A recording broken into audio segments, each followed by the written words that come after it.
மற்றொரு அண்மை செய்தி.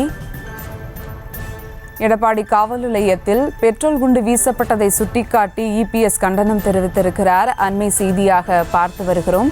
இது குறித்த கூடுதல் விவரங்களோடு இணைகிறார் செய்தியாளர் ராஜேஷ். வணக்கம் ராஜேஷ், விவரங்கள்.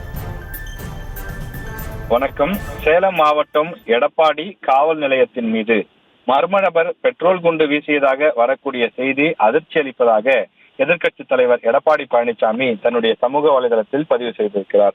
இது தொடர்பாக அவருடைய அந்த பதிவிலே இதைவிட மோசமாக சட்டம் ஒழுங்கு சீர்கட முடியாது என கடுமையாக விமர்சனத்தை முன்வைத்திருக்கின்றார்.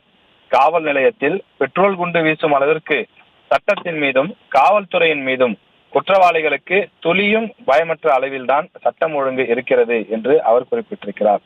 தமிழக முதலமைச்சருக்கு தொடர்ந்து அவப்பெயர் ஏற்படுத்தக்கூடிய வகையிலே இந்த சம்பவம் நடைபெற்றிருப்பதை அவர் சுட்டிக்காட்டியிருக்கின்றார். மக்கள் பாதுகாப்பு வேண்டி செல்லக்கூடிய இடங்களாக காவல் நிலையங்கள் இருக்கின்றன.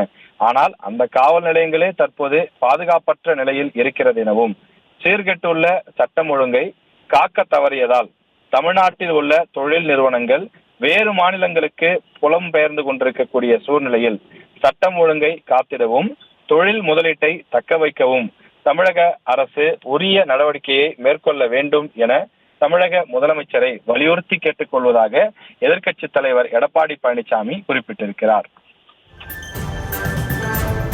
விவரங்களுக்கு நன்றி ராஜேஷ். செய்திகளை உடனுக்குடனும் துல்லியமாகவும் தெரிந்து கொள்ள சப்ஸ்கிரைப் பண்ணுங்க.